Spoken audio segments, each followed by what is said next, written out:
ചിലപ്പോഴൊക്കെ എനിക്ക് കുറച്ച് ദേഷ്യവും തോന്നിയിട്ടുണ്ട് സന്തോഷ്. ഉള്ള കാര്യം തുറന്ന് പറയണമല്ലോ. അതിൻ്റെ ഇപ്പം ജോർജങ്ങൾ അതിൻ്റെ കറക്റ്റ് അഭിപ്രായം പറഞ്ഞു. കോമാളിയാകാൻ ശ്രമിക്കരുത്. അതെന്നെ ബേബിച്ചിട്ട് ഒരുമാതിരി മറ്റടുത്ത് വർത്താനം പറയണ. നിങ്ങളെ ഒരു ഓണാഘോഷ പരിപാടിയിൽ വേദി കൊണ്ടുവന്നിരിക്കുന്നു എന്ന് പറയുന്നത് ഒരിക്കലും നിസ്സാരമായ ഒരു കാര്യമല്ല. ആ ഒരു സ്ഥാനത്തേക്ക് നിങ്ങൾ എത്തിയിട്ട് ഇനി നിങ്ങൾ കോമാളി ആവേണ്ട കാര്യമേ ഇല്ല. അങ്ങനെ അതിന്റെ ആവശ്യമില്ലല്ലോ. എനിക്കൊന്നും മനസ്സിലാവുന്നില്ലല്ലോ. നല്ല നല്ല കാര്യങ്ങൾ, വളരെ ഇതായിട്ടുള്ള കാര്യങ്ങളൊക്കെ അല്ലേ നിങ്ങൾ പറയുന്നത്.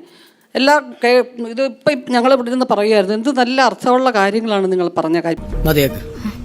രണ്ടും കൂടി ഒരുമിച്ച് വേണ്ട.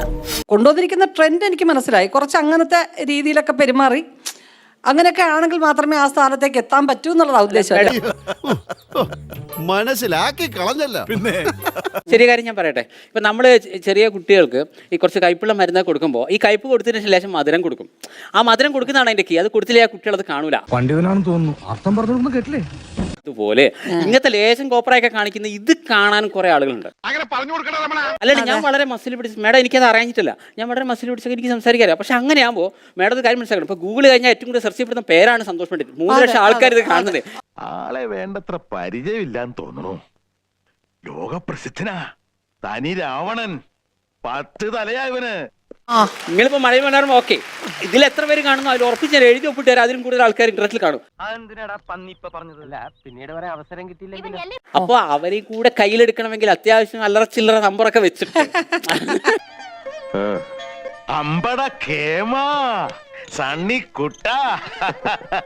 അപ്പൊ തീർച്ചയായിട്ടും അച്ഛനെ ആ ഒരു പൊസിഷനിൽ കാണാനല്ലേ ഏത് കുട്ടി ആഗ്രഹിക്കും. തീർച്ചയായിട്ടും. അതുകൊണ്ട് മറ്റുള്ളവർ ചിന്തിക്കുന്നതൊക്കെ പോട്ടെ, പക്ഷെ നമ്മുടെ കുടുംബത്തിലുള്ളവര്, നമ്മുടെ കുട്ടികൾ അവരുടെ മനസ്സിൽ അങ്ങനെ ഒരു രീതി കാണണമെന്ന് ആഗ്രഹിക്കത്തില്ലേ? ഒരുമാതിരി മറ്റേ പണി കാണിച്ചോണ്ടല്ലോ, അവരുടെ മനസ്സിൽ അങ്ങനെ ഒരു രീതി കാണണമെന്ന് ആഗ്രഹിക്കത്തില്ലേ? പക്ഷെ മേഡം, ഞാൻ ഇതിലൊരു ചെറിയ സംവാദമല്ല, എന്നാലും ഞാൻ ചോദിക്കട്ടെ.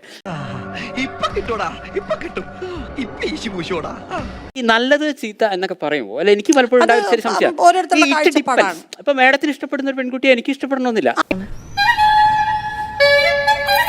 ഓരോ വ്യക്തിയും individual difference.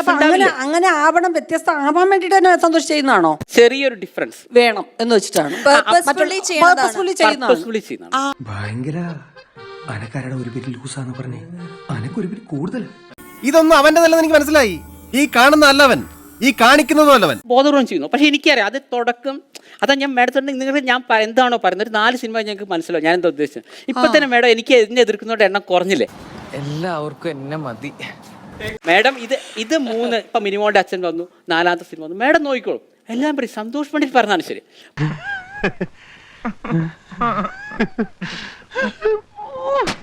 Madam, to win we want friends, we want a decision of we want enemies എന്നാണ്. വിജയിക്കാൻ സുഹൃത്തുക്കൾ വേണം, വിജയിക്കാൻ ശത്രുക്കൾ വേണം. 100% ഞാൻ യോജിക്കുന്നു. സോ കുറെ പേര് എതിർക്കും. അതിന്റെ ഇടയിൽ നമ്മൾ വിജയിക്കുമ്പോൾ എല്ലാം പറയും സന്തോഷ് പണ്ഡിറ്റ് ചരിത്രം സൃഷ്ടിച്ചു. ലക്ഷത്തിൽ 1 കാണും ഇതുപോലൊരു ഐറ്റം. പോട്ടെ.